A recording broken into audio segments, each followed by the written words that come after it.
The afternoon sun blazed over the cracked sidewalks of Tyler Street, the kind of warm April day when the air feels still, as if time itself is holding its breath. Lamar Pollard pedaled his bicycle down the lane, sweat dripping down his temples, his backpack bumping lightly with every rotation of the wheel. He wasn't in a rush, just another ride to clear his mind. Life had been difficult lately. Bills were piling up, work hours were short, and the world felt like it had stopped caring. Riding his bike was the one place he felt free. But freedom has a way of turning fragile when the wrong person takes a wrong turn. Across the street, Angela Miller eased her orange Saturn Vue forward out of her driveway. She was late again. Her phone buzzed with another message from work. Her thoughts were racing, about her overdue car insurance payment, her boss waiting for her at the office, and her daughter's call she'd missed that morning. She took a deep breath and looked both ways, or thought she did. She pressed the gas, and in a blink, 2 lives collided. There was a loud thud, the screech of metal, a sharp gasp, and then silence. Lamar's body flew into the air, his bike twisting beneath him like a broken toy. He hit the pavement hard, his vision blurring. The sound of the car's brakes came too late, Angela screamed, jumping out of her car. "Oh my God, are you okay? I didn't see you," she cried, but Lamar couldn't answer. Pain shot through his side and the world spun. A bystander rushed to his side and called 911. Within minutes, the air filled with sirens and flashing lights. Paramedics lifted Lamar carefully, and all he could hear was the hum of the stretcher wheels and Angela's trembling voice repeating, "I'm so sorry. I didn't mean to. I didn't see him." 5 days later, Lamar sat in a hospital bed staring at his medical bills. Over $30,000. He didn't even have a car to get around anymore. His bicycle was wrecked beyond repair. His ribs ached, his shoulder throbbed, and every breath reminded him that one mistake from a stranger had nearly taken his life. Angela, meanwhile, sat at her kitchen table, her insurance papers scattered across the counter. She had made the payment that morning, the same day as the accident, but the system said it would take 24 hours to activate. It was as if fate had chosen the one moment in time when she wasn't covered.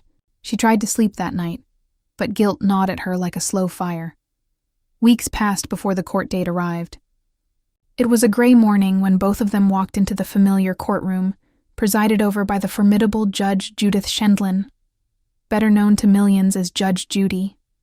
The courtroom lights were bright, and the air buzzed with tension. "Order. All rise," Officer Bird's voice echoed as everyone stood. "This is case number 163. Pollard versus Miller," Bird announced. "Thank you," Judge Judy said curtly, sitting down and glancing at the case file. "You may be seated." Lamar, dressed in a plain button-up shirt, sat stiffly, his hands folded. Across from him, Angela twisted her fingers nervously. Judge Judy looked up, her sharp eyes scanning them both. "Mr. Pollard, you were riding your bicycle that day?" "Yes, ma'am." "And Ms. Miller, you were driving a car?" "Yes." "And you collided?" "Yes, ma'am," Angela replied quietly. "Each of you says it was the other's fault," Judy said, tapping her pen against the file. "That's what we're here to decide." She leaned forward. "Now, Ms. Miller, your car. Was it insured on the day of the accident?" Angela hesitated. "Well, I had just made a payment that morning. It takes about 24 hours for it to go through." Judge Judy's eyes narrowed. "Listen, it's almost lunchtime and I get vicious before lunch. So let's keep this simple. On the date of the accident, was your car insured?" Angela swallowed hard. "Not at the time, ma'am." Judy leaned back. "That's the answer. Because if your car had been insured, we wouldn't be here today." There was a low chuckle from the audience. Angela's face turned red. Judge Judy continued. "When a car and a bicycle collide, it's usually the car's fault. Usually, not always, but insurance companies like to stay out of it, because frankly, when a bee hits a windshield, it's not good for the bee. Right?" "Yes, ma'am," Angela murmured. Lamar watched silently, his jaw tight. He didn't come for jokes. He came because the crash had cost him everything. Judge Judy turned to him. "Mr. Pollard, were you taken to the hospital?" "Yes, ma'am. I stayed 5 days. Do you have the hospital report?" "Yes, right here." He handed over a few folded papers. "Do you have photos of the bicycle?" Lamar shook his head. No, ma'am. I couldn't get to the police station to take them. I don't have a car. Judge Judy sighed, muttering under her breath. You can't make this stuff up. Angela tried to interject, but Judy raised her hand. We'll get to you, Ms. Miller. Lamar spoke again, his voice strained but steady. I saw her car coming out of the parking lot. I thought she was going to stop. She didn't. Judy nodded. You thought she was going to stop as she was required to? Yes, ma'am. And she didn't. No, ma'am. Judge Judy turned to Angela. And you say you looked for traffic and didn't see him? I didn't see him, Judge. I swear he came out of nowhere. Judy's voice turned sharp. His bike didn't drop from the sky, Ms. Miller. You didn't see him because you didn't look hard enough. You were pulling out of a driveway. That's why drivers are supposed to have insurance, because accidents like this do happen. Angela bit her lip. Yes, ma'am. Judge Judy flipped through the police report. The witness says, and I quote, an orange SUV pulled out, hit a man on his bike head-on. He flew in the air and landed on his head. I called 911. Judy looked up. That sound familiar? Angela tried to protest.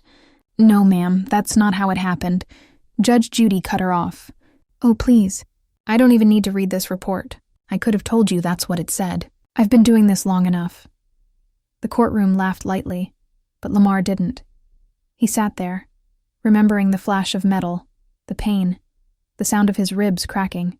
He'd relived that moment in his dreams every night. Judge Judy turned serious.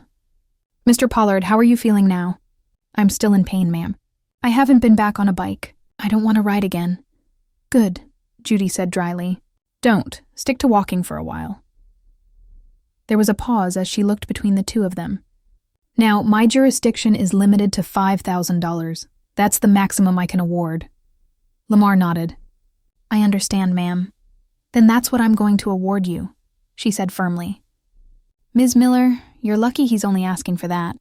Your insurance would have covered all of his medical bills if you'd had it active, but since you didn't, you're paying out of pocket. Angela looked down, her eyes welling with tears. Yes, ma'am. Oh, and your counterclaim? Judge Judy flipped a page. Money owed for car damages and lost wages? Shame on you for that. You hit a man and then have the nerve to ask for damages? Ridiculous. Counterclaim dismissed. The gavel came down with a sharp crack. Judgment for the plaintiff in the amount of $5,000, that's all. The courtroom emptied. Lamar exhaled slowly, his chest still aching. He didn't feel like he'd won. Money couldn't undo the scars, the sleepless nights, or the fear of crossing another intersection. Angela walked past him, her face pale. She wanted to say something, maybe to apologize again, but words stuck in her throat. Outside, the sky was bright and clear, the same as that April morning. Lamar stood on the courthouse steps and looked at the cars passing by. The sound of engines made him flinch. He thought about how close it had been, how a few inches could have meant life or death.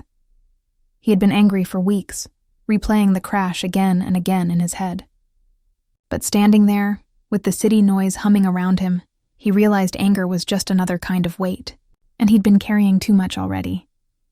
Angela stepped outside a moment later, holding her purse tightly. For a second, their eyes met. She looked exhausted, remorseful, human. Lamar wanted to hate her, but all he could feel was tired. She walked toward him hesitantly. Mr. Pollard, she said softly. I know sorry doesn't fix it, but I truly am. I wish I could take that day back. Lamar nodded. I know you didn't mean to hit me, but meaning doesn't change what happened. I know, she whispered. I'm just glad you're still here. He gave a small, bittersweet smile. Yeah, me too. They stood in silence for a moment, two strangers forever connected by one unlucky moment. Then Angela walked away, blending into the afternoon traffic. Lamar watched her go, then turned toward the city, the weight in his chest finally easing just a little. That evening, he stopped by the small park where he used to ride. Kids zipped by on scooters and bikes, laughing freely. He sat on a bench and let the sound fill the space around him. Maybe one day he'd ride again. Not today, but someday. He took a deep breath and whispered to himself, life doesn't stop at the crash.